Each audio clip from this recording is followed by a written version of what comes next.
Hi there, everybody. Today we're going to talk about oak. This is our first lecture in a series of oak, and we're going to talk about introduction of oak and basically the production behind it. So we want to look into what does it take to make a barrel and sort of a little bit behind growing it and everything else. I got to give some big credits here, primarily to Gary and a bunch of students that made the wines and things like that we're going to taste today.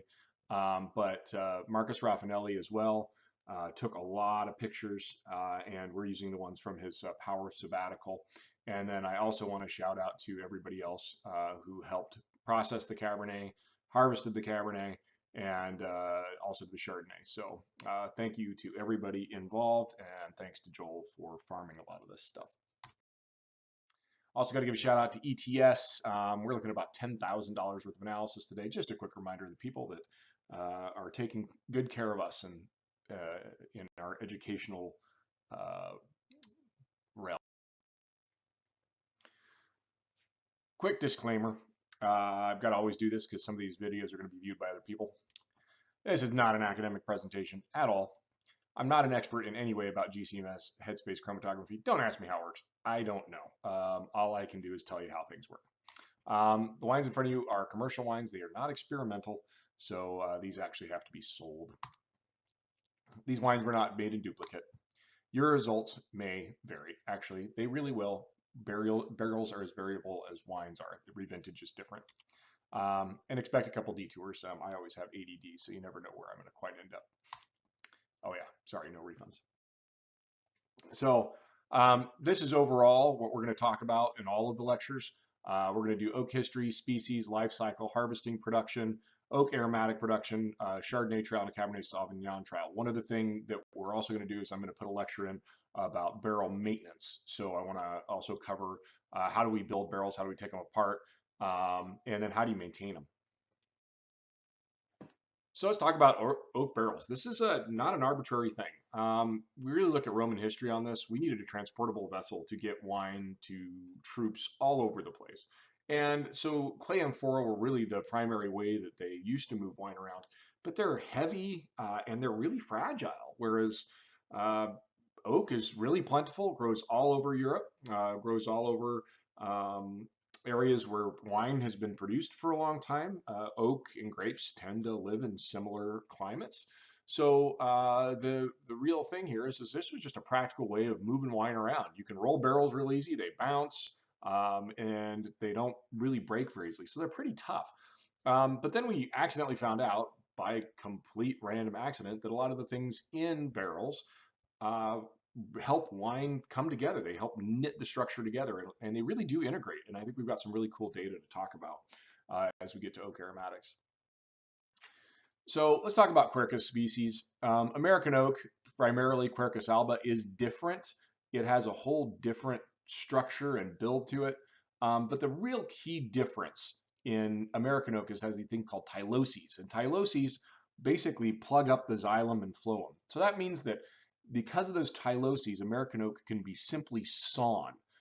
It does not require to be split because if the xylem and phloem are cut in French oak, it's basically a straw. So if you saw French oak and you don't split it along those lines, it will leak all over. As a matter of fact, it still does happen occasionally in French oak barrels. They don't always get it perfect. All of a sudden, you fill a barrel up and you'll see this little spot where wine comes squirting out because of those tyloses not being in that type of wood. In European oak is primarily Quercus sessilis is the preferred one, but also Quercus robur. And the thing is just remember, it has to be split to establish that water, or in our case, wine tightness. So that requires a lot more of the tree to be used in order to make one barrel. American oak, you can get substantially more because you can just cut the wood than French oak. French oak takes almost 3 times more tree per barrel than American oak. So sort of a crazy idea to think about things in this way in terms of the life cycle through management. So for the barrels that you guys filled up with the Chardonnay, in 1830, the mother tree dropped an acorn. And then by 1845, it had outgrown the other trees around it. Then by 1865, so 35 years into its life, it's starting to grow. It's becoming a reasonable sized tree. And then after that, it goes along for another 45 years of getting, trimmed and straightened to make sure it's getting taller. And realize the French oak forests are very, very managed. So are American oak forests, but but they're all managed by the government in France. But then, so in 1916, when this tree is, coming up on its close to 90th year of life, World War II cuts through France. And then we see in 1921, we see some drought years, and you can actually see that in your barrel where there was some really tight grain. Then 1940, World War II cuts through France again. Then 1965, mortar improvement cuts. 2016, harvest and first seasoning. So this is when they harvest them and start seasoning the staves. We'll talk about that. The staves are made. And then sometime between 2017 or 2019, the staves are seasoned. 2 to 3 years, they leave them outside. And we'll talk about that.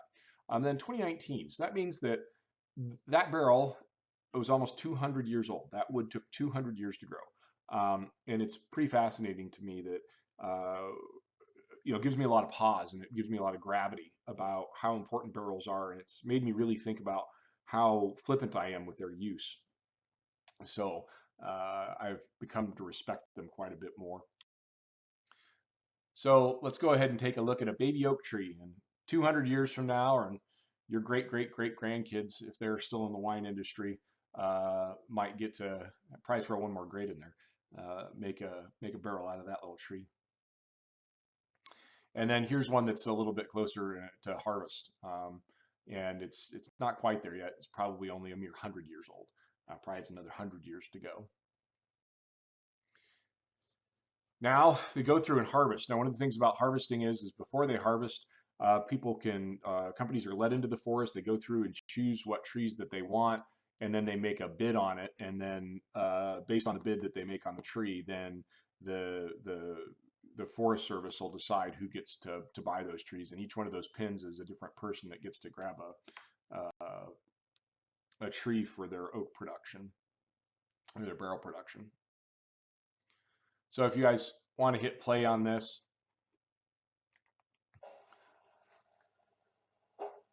this is a stave mill where they're cutting the quarters into planks. And so see how they have to split them really carefully?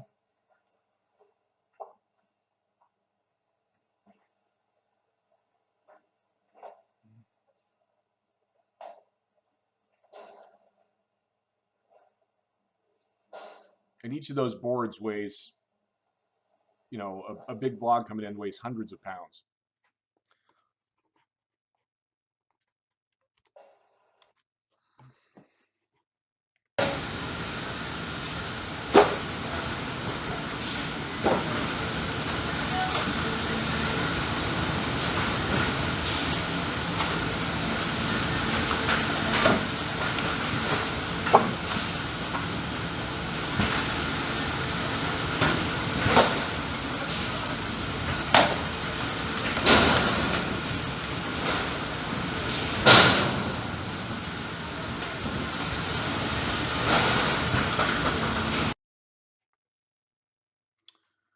So here's where they cut the quarters into staves. So after they quarter up the trees,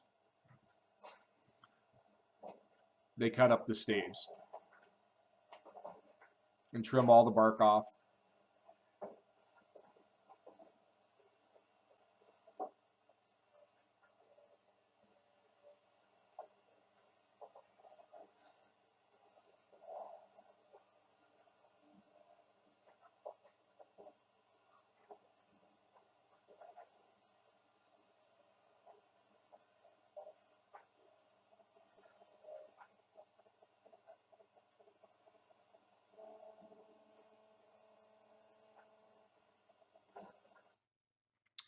So in the stave mills, this is where they're pre-producing for different coopers.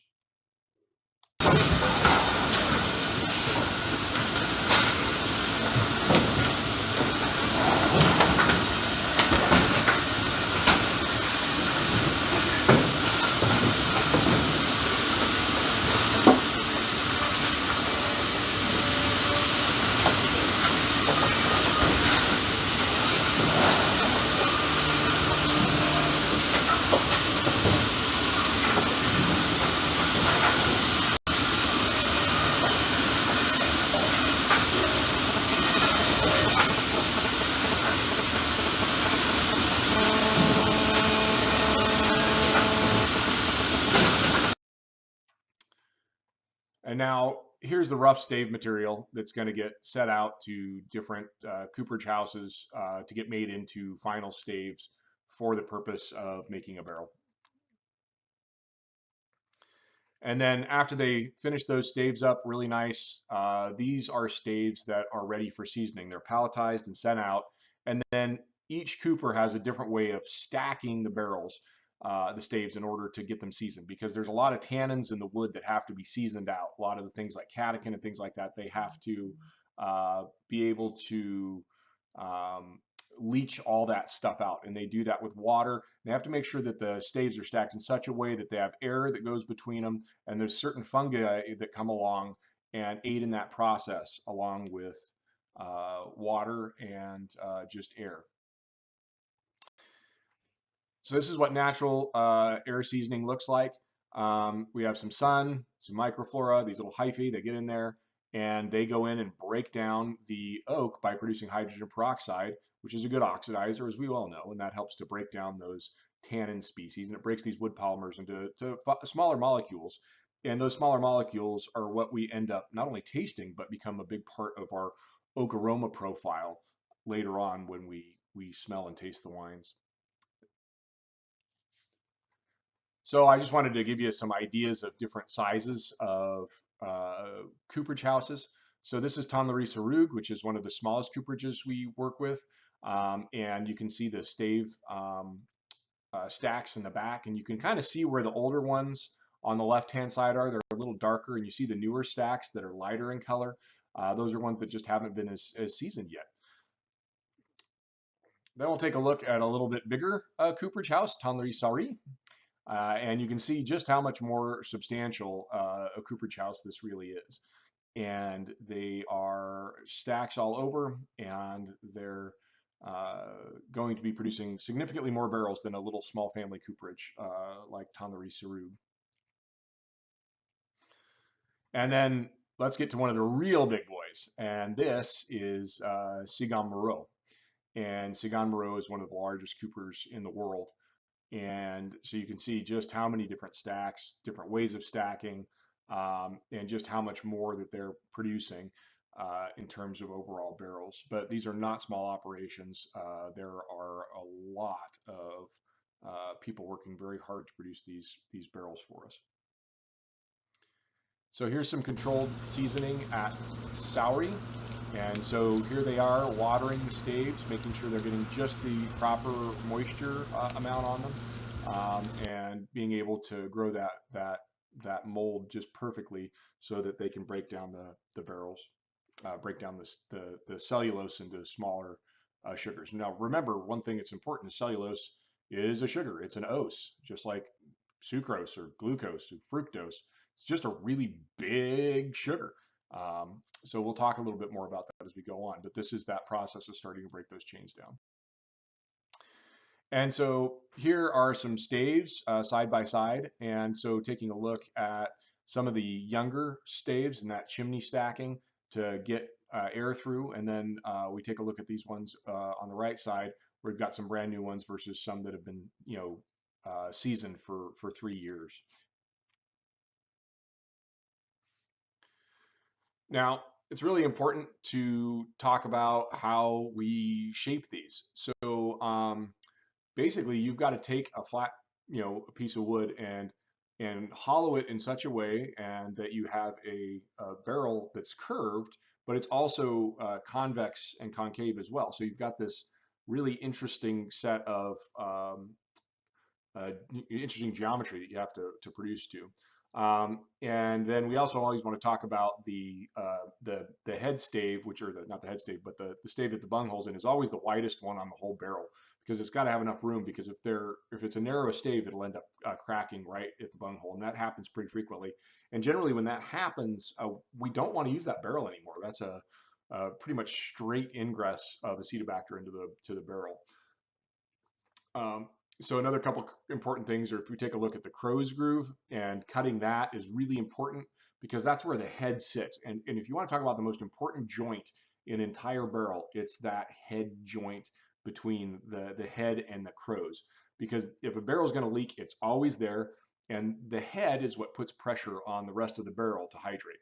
So that little joint right there is of absolute imperative, um, is the most imperative joint in the barrel. So let's go ahead and talk about the terminology. So we'll start at the top and go clockwise around. So the crows is where the head sits into the barrel, and the head is the top or the flat part of the barrel.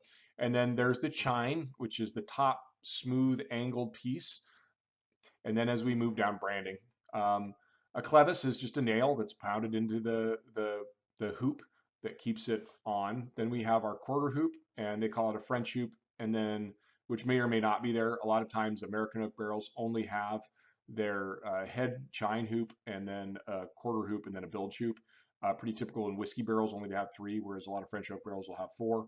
But that's not hard and fast. You'll find American oak barrels with 4, hoops, and you'll find French oaks with 3.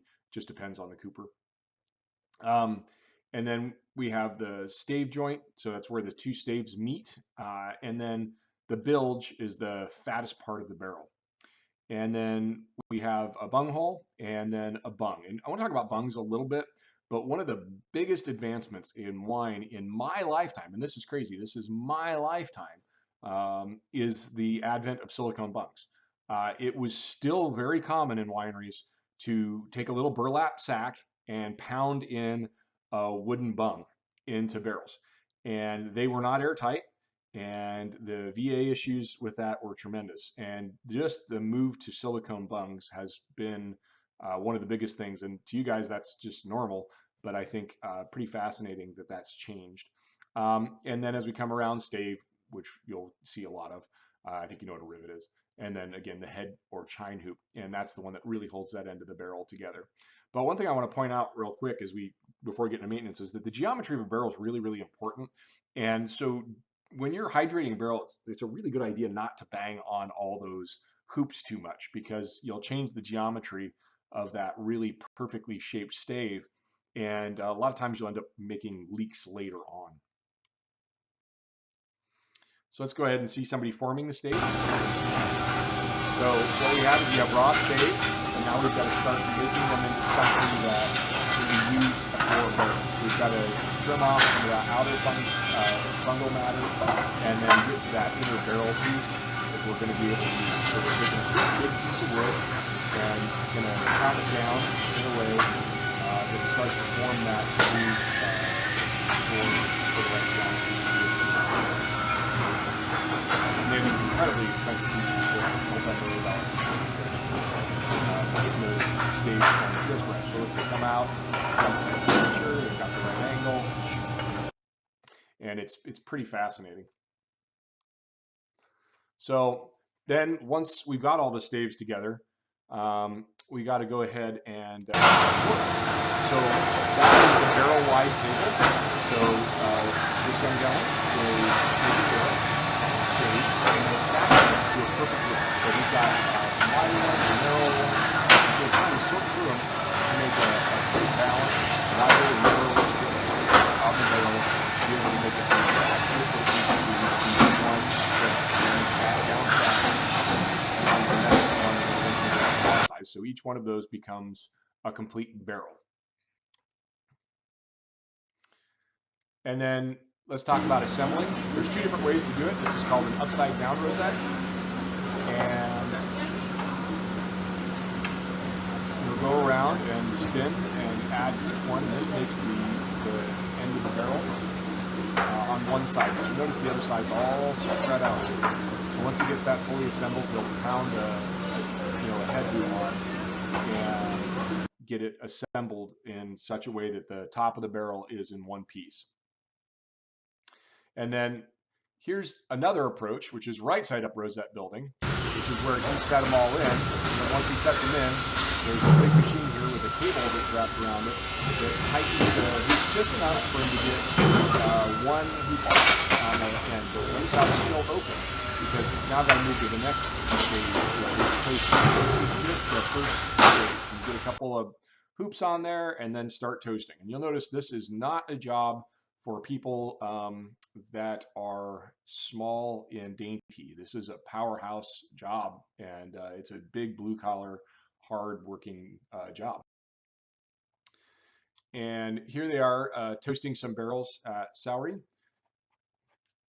And so once they've gotten to this point, this is when we start doing the toasting. The toasting is going to be the big driver of all of our flavor compounds. And this stage, the two big steps for any cooperage house in terms of their flavor development is really between two things, between the seasoning process and the toasting process. I think that forest selection perhaps matters a bit, but we've seen that over the years with Sarug, that we've been mapping their forest, there's really no consistency with that, but there is big consistency with when the barrel is made and who's the person making it. So the toasting process is really tremendous in terms of what is going to drive those flavor developments in the wine. So toasting process is really, really important. And here they are toasting at Sagano Road. Kind of different style of furnace, different style of production. Toast the barrels that we assemble at Sagano Road, like the bottom. So that's going to change the way the toasting is for inside the barrel. So again, just a difference such as that. Very, very different flavor profiles in the final wood. And as a matter of fact, I know another cooperage house, World Cooperage, where they don't do that at all. They oven toast a lot of their staves because they can get it more precise. So there's just different ways to get to that toasting. Just a fun picture of the pyrolysis of lignin, and we're going to talk a lot about the pyrolysis of lignin, which is a fancy way of saying things on fire. And this is a soothing picture. You can blow it up and just leave it on repeat in background, and you'll have your own built-in fireplace. And this is that toasting process. And these are some of the different flavors that are broken down and changed. So if we start at the top, things like gallic acid and coumarin, those get broken down. And then as we start to then the process of seasoning and then toasting is where we start to get some of these different flavors. And the ones we're going to talk about, there's a few of them that we're going to talk about that we isolate and really look at. And vanillin is one, and eugenol is one. And then as we get down to the bottom, we're going to talk about guaiacol. Those are going to be the main characters we're looking at, along with a couple of others like furfural and things like that. But there's a whole bunch of oak aromatic compounds. There's thousands of them, but there's a few that we can measure and we can look at. And it really lets us start to look at how different cooperage houses processes work to produce flavors and aromas in the barrel. So after toasting, we've got to build a head. So here we are with a gentleman building a head in high speed. So he builds a head and then cuts it and makes that crows.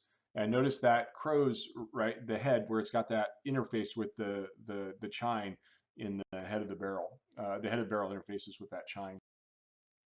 And then they put the heads together with flour, just a simple flour paste. So if you're ever reassembling barrels, you just make a nice simple flour paste and you put it in the crows and pop the head in. Here we are trimming that crows and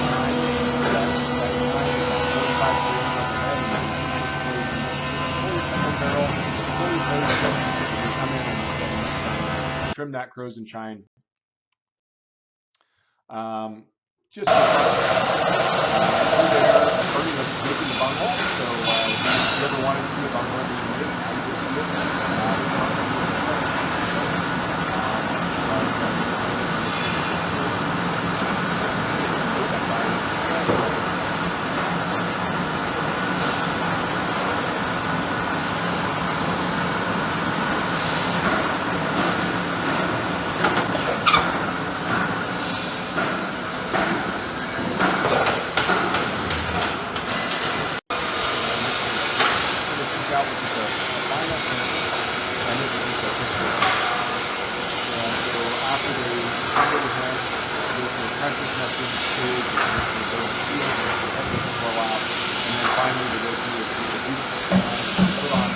Final ring. So they take off all the hoops in sort of one at a time order and put on really shiny brand new hoops. So there's hoops that are for production that are a little heavier duty, and then there's the ones that become the hoops that are the ones that leave the factory. And you'll notice this is a French cooperage house that only has 3 bands on it. So even though it's called the French hoop, again, that idea that they're always 4 in French isn't necessarily true. Finally, we load and ship them.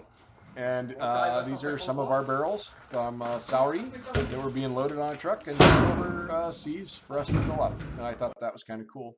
And then now you have a barrel. And at this point in time, I just thought it'd be fun to throw up some pictures and think about the 2018 vintage and kind of see if you can get some of those smells back in your head of what it was like filling those barrels and where we're going to be when we smell and taste the wines that we're going to taste.